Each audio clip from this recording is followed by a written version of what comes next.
Knights, after floundering in OCN, this is their shot at taking it all back, and it's happening on Oregon. It is, and look, they've had a bit of a 50-50 past on Oregon. Their current win-loss, at least on the stats that we have, it shows them about 6-2 in terms of wins. That's not too bad, but that is against mostly Oceanic teams. QConfirm sit around similar, but you know what? They have beaten some pretty big opponents on Oregon. They had a 7-1 against Fnatic at APAC North last season. They beat Damwon 7-4 in SI quals. So these are pretty good opponents, and they seem pretty proficient on Oregon. On top of the fact, I just think overall QConfirm are a bit of the dark horse team for like a top 3 finish, honestly, in APAC South. Yeah, I totally agree with you. I think QConfirm is looking way better this year than they were last year. You look at the SI quals, and then you look at coming in, taking down Wildcard, and I think they've got a really good shot here against Knights, who actually played Oregon just the other day in Oceanic Nationals. What was that? It was 3 days ago. And they lost on Oregon to Rufflecopter, which is the team that qualified for OCN through an open qualifier into relegations. That is a massive blow to what we thought was the best team from OS. And now they're going to have to see if they can stack up and get revenge against QC. That's totally right, Devin. Look, I've just looked up from the stat sheet and I've seen these bans come out to fruition, and I'm seeing the Ashe and the Vigil. I tell you what, there's some pretty exciting bans. I think that's not particularly common, and there might be some targeting going on there. If I recall, it's usually Sage who plays the Ashe on Knights, which is funny because, to my knowledge, he's also the IGL. I have seen him on the Yana a bit. I think it's probably a Hayward target ban is what I'm feeling here in terms of the Vigil. He's the player I usually see play it on the defense for Knights. That Ashe, I think, does get shared around occasionally. Hayward 6-picking. Where's he going to go? Off of the Jackal. Or is he? He's going to stick it. There you go. The sledge comes out, so a bit more explosives for him. That's right. And Producer actually 6-picking off the Kaid to the Valkyrie. This looks like they've really sold the candy that they were going to be holding in the basement. Of course, they're not actually going laundry first at all. They're going kitchen meeting, which is a very off pick, not normal at all. And the Knights are going to discover that very quickly. And now that Producer is on this Valkyrie, there's no IQ on the side of Knights. Some of these cams may become unnoticed and really enable some of that classic aggression that we've seen from QConfirm. Yeah, for QConfirm, it's been a pretty impressive recent history for them. But the funny outlier for me is the fact that QConfirm lost their statistically best player coming into this season, which was Healthcare OG. You might remember him from APAC North last season, where he was one of the best players in the entire league, statistically speaking. He had a lot of massive multi-kill rounds. He was a very strong fragger for QConfirm, who actually ran a 6-man roster. We had Lycolis, Producer Boom, and Healthcare, always the core 3, and then Hajime, Dark, and Roldini were kind of subbed out. It was always just 2 of those 3. Well, now it's you lose Healthcare, you bring in your all 3 of your kind of half-sub players as core. And for some reason, despite losing that fragging power to players who statistically have not been as impressive, these guys are finding miles more success. Yeah, look, they played fantastic last week. It's the most recent result we had. On top of that, Dark being the player that has seemed to have made the mainstay on the roster, he had a great match against Wildcard. He went 7-2, 1.33 rating. He really stepped up in that first game, and that was against, sure, they've lost Diesel, one of their main stars. Regardless, they're still a very strong team. So I think that's a good start from QConfirm. Really excited to see if they back it up here, because I personally feel like they do have that bright future ahead of them this season. And right now they're playing some uncharacteristic patient siege, Dev. Yeah, surprisingly, not taking the fight to Knights as of yet. And that means the onus is on the Australians to get in the building and start to make some progress. For now, that is coming in the form of this meeting wall from T1 of Tower. GC looking to Maverick trick this. Top and bottom will unreinforce the wall, and then Hayward can simply sledge the soft bit open. If Producer Boom goes for the C4, then Knights might need to breach it, not need to breach it themselves. It's true. Wonderfully held from Producer Boom, because that would have been, like you said, really just giving the advantage to the Knights at the end of the day. But QConfirm, they don't need to do a whole lot here, or Producer Boom almost taking off the head of Josh, being able to start it out. He's going to lob it out now that Josh has opened that for him, but it didn't hit the mark. No HP done either. Like, Cole is still hanging out in the kitchen here. QConfirm actually still have a lot of map control themselves. The Knights have really only targeted Attic and Tower right now. They're going to have to be careful because there's not a lot of teeth here. Yeah, no Attic pressure whatsoever for the Knights, which is a big, big risk. They have opened a rotate there, but they're not using that vertical play. Really not at Sage. He's going to push deep into Attic, throwing the nade, but no one there right now at least. Producer Boom is just under fire on side. He's been taken down to 5 HP, and Juicy will get a nice nade onto Dark. So it's a good opening from the Knights here, but a little too complacent as they push deep. It's going to come down to an absolute dogfight on side dev. Surely Juicy can find this. Hayward's going deep with the pre-fire, but can he cover? He cannot. Hajime and Roldini pick up the pieces. And QConfirm, after a pretty patient start, they clean house on the retake. They did. I feel like, again, it just came back to the Knights. They did a good job with what they did, but I just felt like they didn't have enough control where it just meant QConfirm could pick back in for that retake. They had so much map control to be able to maneuver around on that retake, which just made it a lot more comfortable for them. That being said, Knights were close, man. That really felt like the Knights could have pulled that off, but just not to be. I admit, I kind of looked away for just a second and I looked back and there were 3 kills in the kill feed for QConfirm. I can't tell you exactly where each of them went down, but I can tell you that it felt like Knights, as you were saying, really just heavily focused on breaching that main wall. Dino pushing the other side of the map to, I guess, be some kind of rotation cutter or, you know, pin some movement, but it just did not have the intended effect. And QConfirm had so much freedom in that retake. Right, Dev. And now we're going to see QConfirm go to this laundry site, and some interesting operator picks, of course. Like Cole is here on the Warden. Potentially going to be playing, I don't know, there's a couple of positions that you can really effectively play a Warden down, to be honest. One is definitely elbow. If you can negate the effect of spamming in those stun grenades, for example, or even smokes if they're trying to hold an angle. The Knights that have smokes, not going to be this time. But it is an effective way to counter that, and even get aggressive. You know, when a team is spamming in those stun grenades to clear utility, push back that elbow player. If you are playing the Warden, it's actually an opportunity to peek out. You might be able to catch a player or two off guard. Attackers are moving out to locate a bomb and defuse it. But as for now, it's once again a bit of a patient game for QConfirm. So, this is a bit uncharacteristic of them. Maybe they're not quite as all over the place as Xavier in terms of their aggression, but they're certainly up there as, I would say, a team that does like to take those gunfights, like to put themselves in those positions where their stars can make a play. But so far, that's not what's happening, and Knights, again, left to their own devices to clear out the map.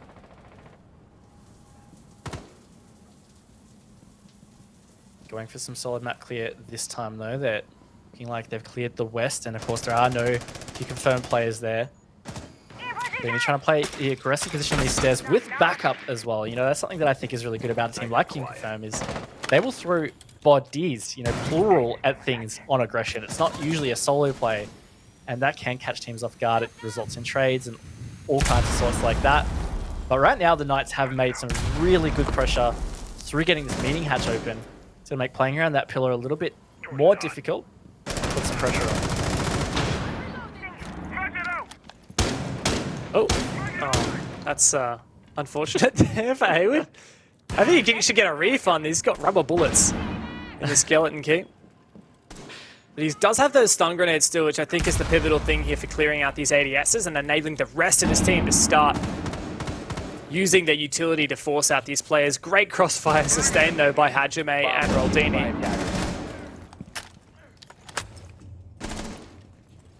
QConfirm just not giving the Knights an inch right now, playing very patient. As you said, these crossfires, it's actually a 3-point crossfire right now. There's a player holding the pixel and freezer to try and even pick a deep push in towards pillar.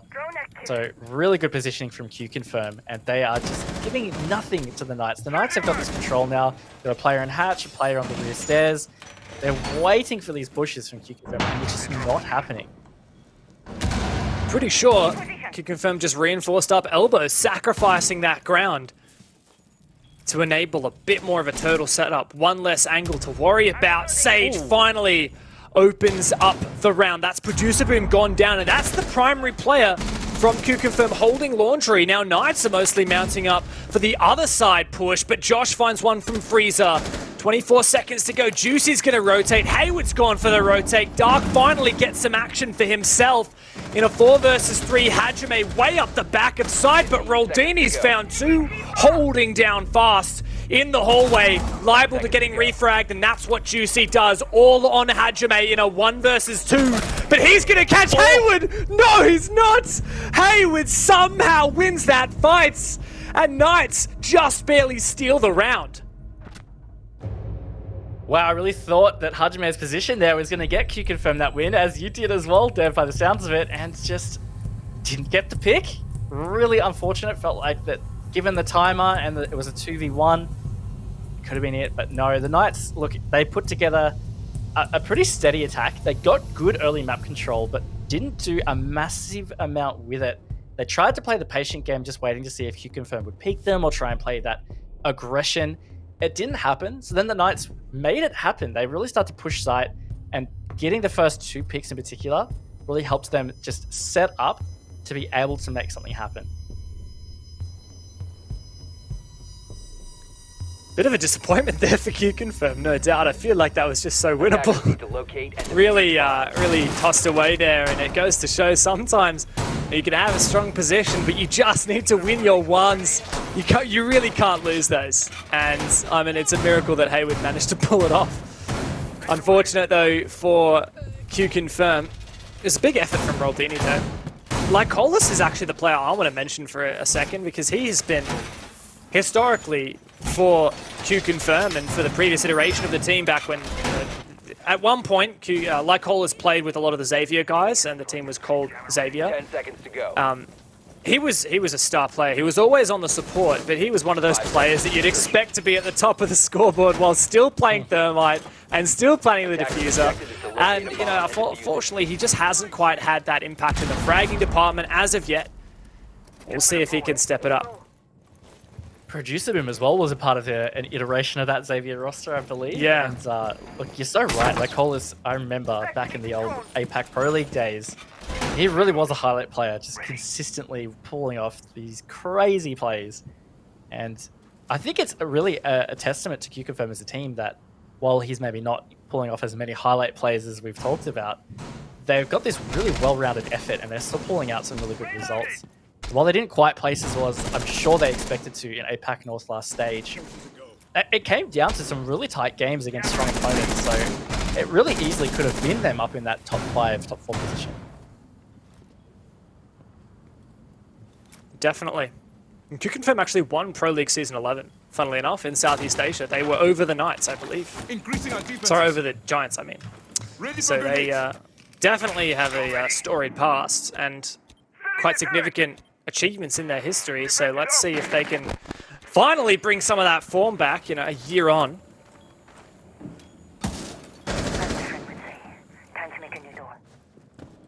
And now the Knights pushing for this attic control. And critical for them to be able to get any kind of execute happening in either games or kids, really. And 90 seconds in, they're going to be able to start to try and clear out these players. The drones will come and get the info. It's Producer Boom who's here. That is a really effective position for this Reminder who's playing with these magnets to be able to constantly catch these projectiles. He also has a Banshee to stop the advancement from the Knights, so it really is going to be tough for them. See Producer Boom holding this out for at least another 30 seconds. Right, they're pushing hard for it. They actually shot his ADS through the wall from all the way on the big window, and now they're going to push him. What a collapse from the Knights. When everything goes to plan, it is absolutely beautiful.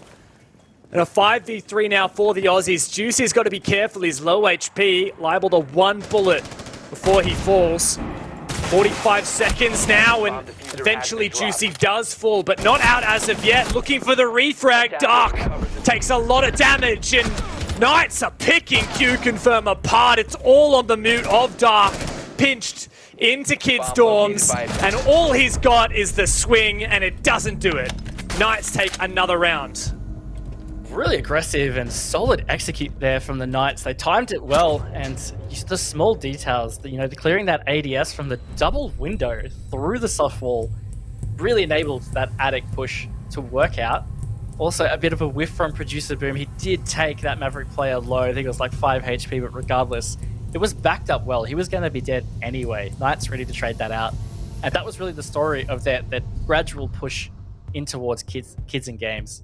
So great job from Knights, and they're rolling so far in this attack.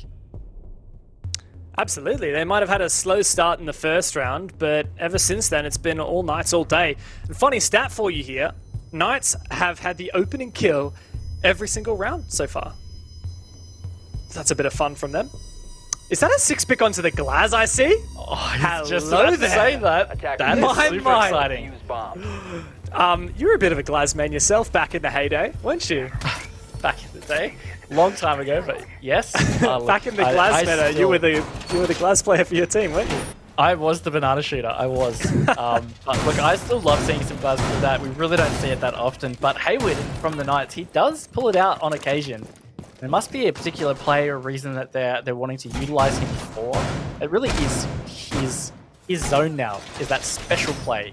One time that you've read to what site your opponents are going to play, and you're like, all right, guys, let's try this strat in particular. So I'm looking forward to seeing how the Knights utilize it. 5 seconds left. It's also the only player who's changed ops throughout this game. Everyone else is always staying in their lane. But the only concern I do have for that Glaz, right, is, for those who don't see Glaz a lot in Pro League, at least not anymore. Back in his heyday, he was a force to be reckoned with. He could just march on in through these smoke grenades. He was an amazing entry fragger onto site. He's a bit better than he was after he received his nerf. You can still walk through smokes and see, but the little yellow bars on the side of the scope will tell you how much visibility he has. The more he moves, the less visibility he'll have through the smoke. But the main thing I'm looking at is just the fact that only his 2 smokes are the only smokes that Knights actually have brought. They haven't opted for the smokes on the Yana. So he needs to be pretty careful with how and when he decides to use those smokes. For sure. But it feels like there's more to Glaz than just the smoke peeking. It is a high damage gun. And the fire rate these days is pretty significant, so you can absolutely mow somebody down with that gun in a pretty quick fashion. So QConfirm will still need to be careful. Attackers have located a bomb. Looks similar from the Knights here, Dev, in terms of how this attack is playing out. Dino, though, is actually solo pushing in from the master side. He's going to have to be careful because he's got a few QConfirm players over here to contest with, and not much backup at this stage. Dino has been a pretty hot player this season thus far. Always been a notable player in the ANZ region, OS. Oh, that is cheeky from Hayward. He is refragged, but what a pivotal player to take down in Producer Boom, and the C4 with it. No more smokes, though, for the rest of this round, but I still think that's a win for the Knights. I agree. It took them quite a long time to get Producer Boom out of that corner in the last attempt of attacking this. That was way back in round 1. So to clear that out nice and early, it does give them that advantage. Dino, though, he's trying to contest at the peak of Hajime. Oh no! He is getting absolutely pinched. Beautifully done by QConfirm there. But it is refrags. Oh, was that a wall bang there? It was all the way from tower through the Maverick holes. Sage has great game sense to do everything he can to refrag his teammate. Now, Knights 3v3 with 40 seconds to go. They're going to try and push into meeting on the stage here. It is Juicy with the diffuser in hand. There is an evil eye watching the whole thing play out. So this is going to come down to this QConfirm retake. And they are just waiting patiently for the Knights to make their move.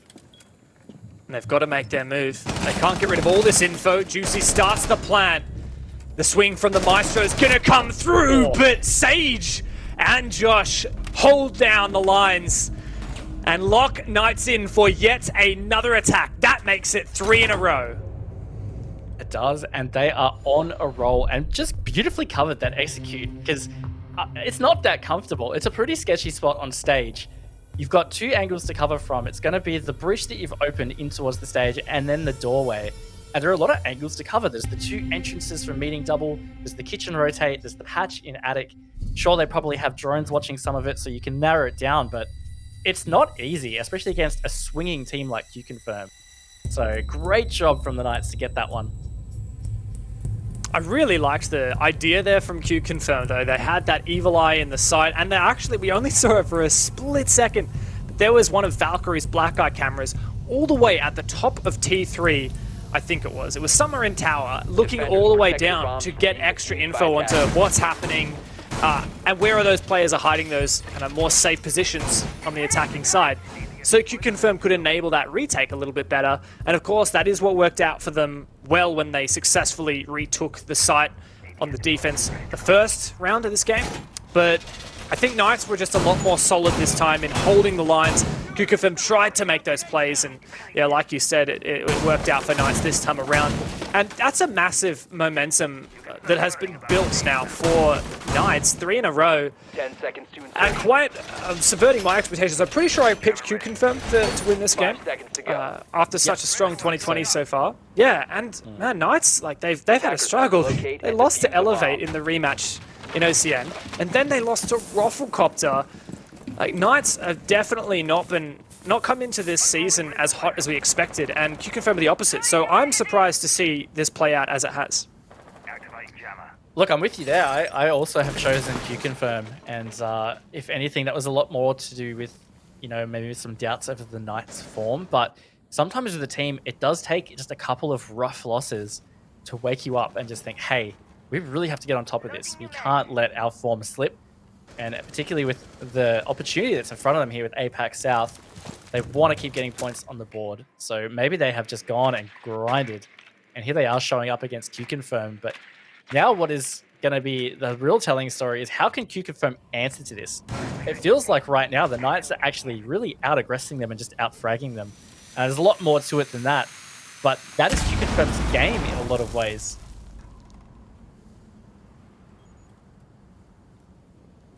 It has been a fairly slow-paced and patient game all day long for QC. And Lycolis again on the Warden really has not been performing. The Warden is an operator that you expect to be hopefully having an impact in these power positions. Like when you bring the Warden, it's because you want the shield, you want that 1.5 times scope, and you're hoping that he can frag out and deal some damage in those power positions. It's just not what we've seen so far from Lycolis, and I feel like maybe Lycolis can hold on a little bit more instead of giving up these positions, instead of losing those engagements. We might see a bit more of a solid defense from QC. I think on top of that though, the Knights are just really not pushing in towards Lycolis, especially on this laundry attack. They're completely leaving Bunker alone. There's a lot dedicated just then to be able to get some solid control in through laundry.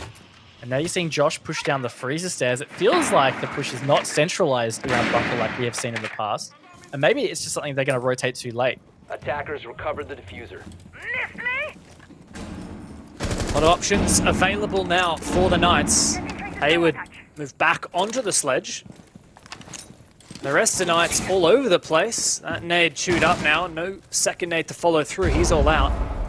Josh looking to mount a push in through freezer, checking every possible angle. These mute jammers impeding the Barna pellets. The Knights are running out of time. They are running out of time, and now they're running out of men as Lycolis has opened the scorecard. It's answered back by Producer Boom Dev. They're just going to funnel through the site, and QConfirm look so ready for this. Desperately now, Dino pushing on forward. 3 more to find. No way in hell is this happening. Lycolis must have been listening because he gets himself right up onto the scoreboard and gets QConfirm back into the game. Really good job from QConfirm. You were talking about Lycolis a lot. Not much action came his way, but he did open the round for QConfirm there. It was very, very late. A very patient push from the Knights. And suddenly, you know, it felt like the Knights had all this momentum built up and we're talking about, wow, they're really showing up. But QConfirm, they're still in touch, and if they manage to get this back to be 3-3, it kind of feels like they've stunted all of that momentum the Knights had built up, and it really brings back into question, you know, how this match is playing out. Yeah, definitely starting to see QConfirm pick it up a little bit, yeah? It's, I definitely was pretty convinced the Knights, but goes to show they're not infallible. And QConfirm not to be underestimated. We did talk a little bit in the first game about Oregon and about Do we think it's more leaning towards the attack, more leaning towards that defense? And we were saying that if you're an attack and you win 3, you're pretty happy. If you win 4, you're very happy. It's true. I think it's still the case, but I think the momentum in this game has been far different to what we saw with Elevate 7th Heaven. You know, it was back and forth every round in that first half to make it the 3-3, but significantly different here where QConfirm got the opening rounds, and then they lost 3 in a row, and the Knights progressively just seemed to look more and more comfortable. In fact, their opening kills were coming earlier and earlier in all 3 of those rounds. Sage opening up 38 seconds to go in their first round win, and then it was 58 seconds to go, and then minute 30. You know, it just felt like the confidence of Knights had built to a really good point, and QConfirm adapted to that so well in round number 5 in that laundry defense. They didn't give the Knights anything early. They were so prepared for where that push was coming from that they just comfortably held it. Yeah, for sure. Well, solid chance here for QConfirm to really redeem themselves, I feel. They can cop 3 rounds in this half. Well, I'm not too concerned for them. I think they'll have a serious go of it on their attack. They've been pretty good on their attack. They've got some lovely tricks up their sleeve, as is the flavor of Thai Siege. We may well see Producer Boom hop onto the finger when times become dire. And so let's see, can Knights repeat their attack onto this kitchen meeting? What a great opening, though, from Dino, a long angle. He's finally changed up his placement of entry. Instead of going from up in master, instead of going from lobby, he's gone from small tower, and it's caught QC off guard. Something QC as well, they really didn't like dorms. Hey, I mean, they attempted it in round 3, and the Knights came out strong, and no re-attempt since. They've really been sticking this kitchen meeting. In fact, 50% of their defense rounds have been kitchen meeting. It has gone 50-50 in their direction. So they see a lot in how this defense can play out, but the Knights have continued to adapt well, and as you said, Dino's changed his entry point each round, and this time it's ended up with him getting that opening kill in that first minute. So yeah, really good job from the Knights here on this adaptation. Interesting, is Josh trying to shoot open the soft wall instead of using his utility? I guess they eventually got it done. Whatever was used. A nade going in, trying to clear that Maestro Evil Eye, and I believe it is successful. Great drone work. There's just so much time in the bank for Knights. That's the thing about repeating bomb sites so frequently, you know, is sometimes you can work a team into efficiency. That Banshee didn't get cleared by that frag grenade, though, so could come into negative favor later in this round. Knights still giving themselves 40 seconds. Black Hole is trying to get this pick, and he does onto Juicy. Great job from him. He's going to set QConfirm up to be potentially in a better spot for this retake, and the Knights just sticking again. The same strat, they're going to try plant on stage. And there's the push from Dino on the other side. The X-Kairos delivering the perfect angle to cover his team. Knights get that diffuser down, but here comes in Roldini for the retake. Spots the diffuser. Dark at his shoulder. Hajime as well. But Knights have Josh springs up from nowhere and cleans up every member of QConfirm. Knights go massive and lock in their half on the attack. 4 rounds to 2. Very cute little 3K there from Josh in that post plant. Really well done from him. Very patient in that prone maneuver. You know, there was 2 players running around those tower stairs, and he seemed very confident that they did not know where he was. Timed it beautifully. 4-2 for the Knights out of attack. That's a very strong position to be in on Oregon right now. QConfirm, they're starting to get their backs against the wall. They're going to have to be very careful. The Knights are only 2 rounds away from at least forcing that overtime. Definitely getting scary now for QC. We had high expectations of them. They had certainly set a strong precedent for themselves with a great run through the 6 Invitational qualifiers, including taking down the Knights 2-0, plus their victory over Wildcard, a super convincing game, I believe 7-4 last week. We were expecting these guys to really come out of the gate swinging here against a weakened Knights, but boy, we were wrong. And while there is still a chance here for QConfirm to come back, it's going to be a massive task for them on their attack. But right out of the gate, they've gone to Old Faithful the sigil of Thailand Rainbow Six Siege, Finka herself. Oh, they do love it, and I am so excited to see what they can do with this Finka in hand. In general, it's a pretty well-rounded lineup, but they're banking a lot on this ace for hard breach. Attackers must locate and Kai defuse the ban, but bomb. it's not played by the Knights, so fair play. Their only wall denial is going to be in the form of mute. That is potentially manageable here. Looks like Hayward. Oh, he's not going to hang around on the top rear stairs. Thought he was going to maybe do a top tower play, but he's just holding back. Good roam-centric operators now for Knights with both the mute and the Mozzie for that info denial. Bit of a wide roam. Josh all the way upstairs.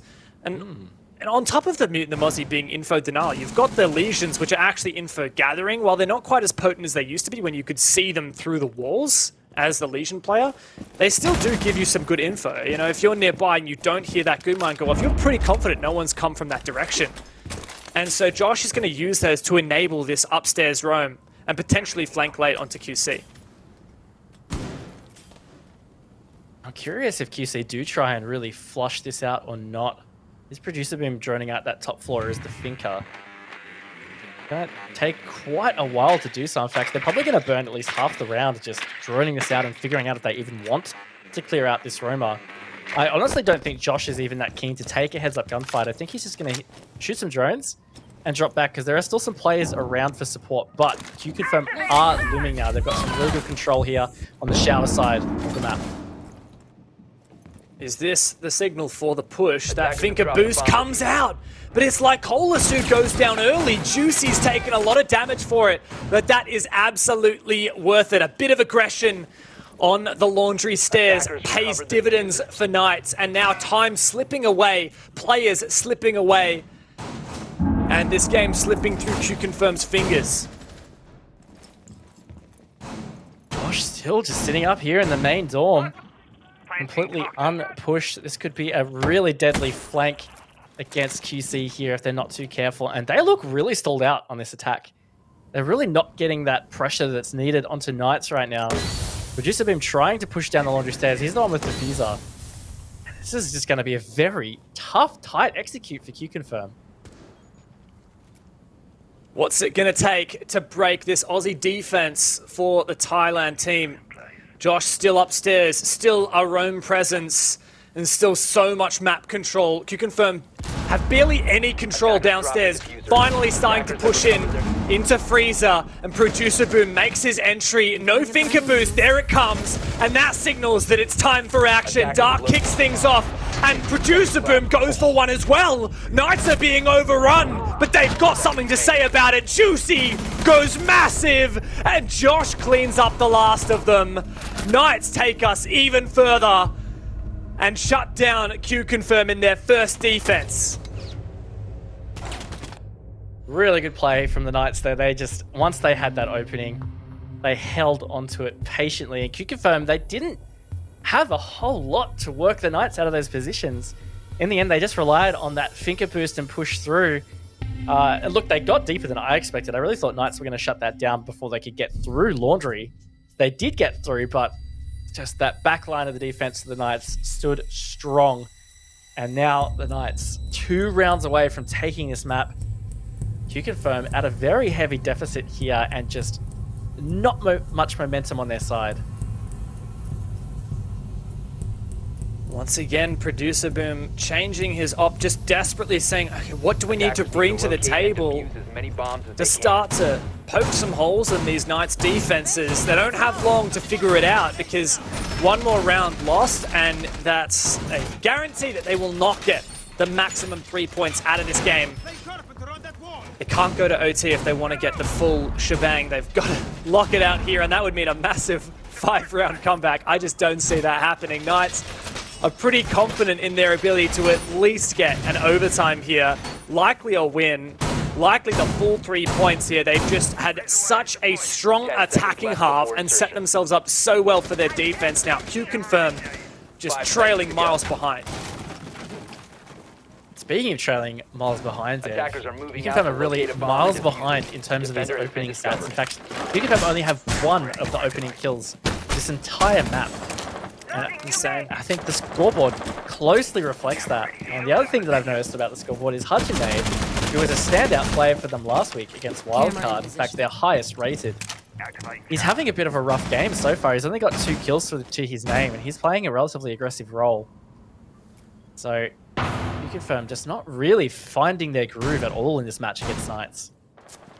Yeah, and if you really want to rag on Hajime, you can point us out to that first or second round, that first defense in the basement when he completely whiffed on the 1v1 and essentially lost the round against Hayward. Very unfortunate for him. Sometimes you just go into a game not feeling too confident, not feeling too crash hot on your aim, and look, it's sometimes when that happens at the start of a game and you don't snap out of it, it can really spiral into something so much worse for you. And I feel like the polar opposite is happening here for Knights, who have just gone from strength to strength this whole match.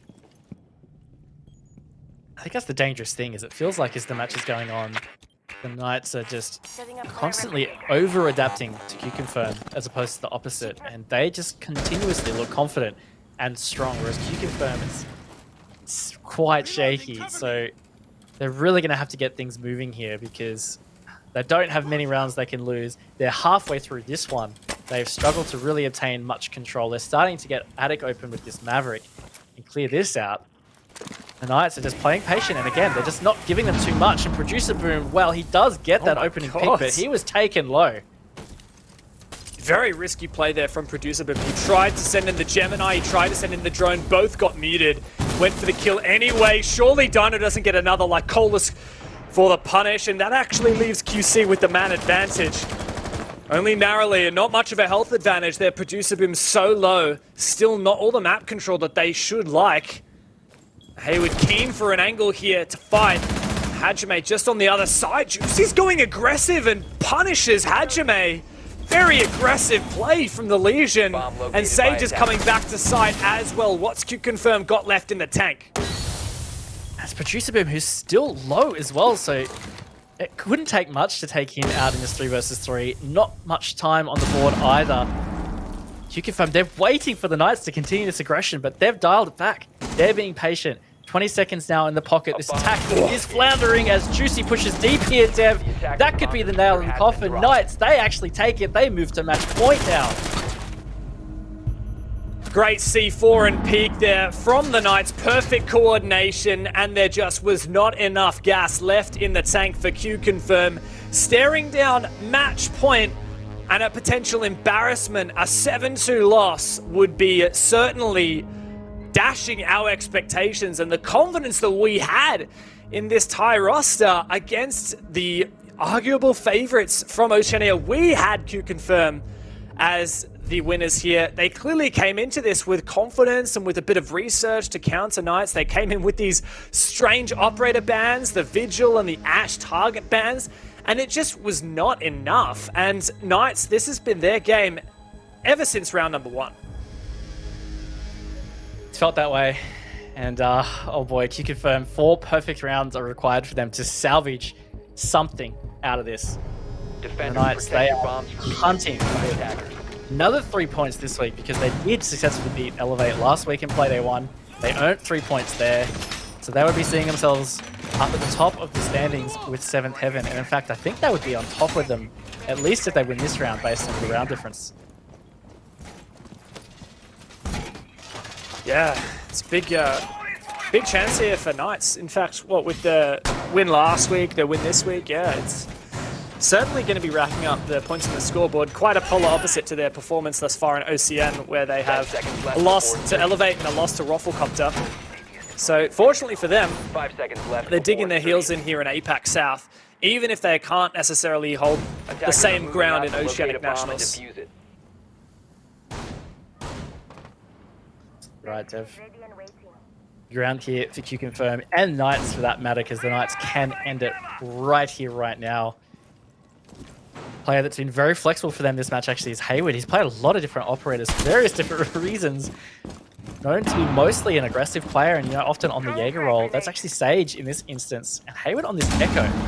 So I'm actually another instance where I'm excited. Yeah. Yeah, I'm loving it. I mean, Hayward is stereotypically, like, he's kind of profile. He's one of those players where when you hear Hayward, you're like, ah, yeah, he's a bit of a rank demon, you know, runs around. But, oh, man, he is reformed. He is a completely different player, and he is a true flex for this team, always bringing what's required. And in this case, it is that very passive, that very communication-heavy operator of the Echo. And, well, there's an opening for Knights. Dark's gone down, but not out as of yet. I think that was a shotgun shell. I didn't quite see that, just heard it. Oh, no, I think he fell off T1. He fell off the top. Oh, that's so unfortunate. He fell off the T3 and all the way down onto the stairs. You don't love to see that. Bad. No, you don't. Especially when you're down 4 rounds and you try and need to be perfect for the remainder of the match just to save it. It's really not going to be good for the mentals there. Dino with that impact. Missing the mark, in fact. So that Selma charge is actually going to open a full rotate into Attic. Josh is waiting for a peek here in the meeting hall double. He's just going to take out the drone and run away. And it looks like a very similar attack, actually, from QConfirm that we saw from Knights. Oh, what is that angle. My God, Josh, that was disgusting. And he makes moves all the way downstairs now. Is anybody watching this flank? If not, QConfirm's about to get a spanner right on into the gears.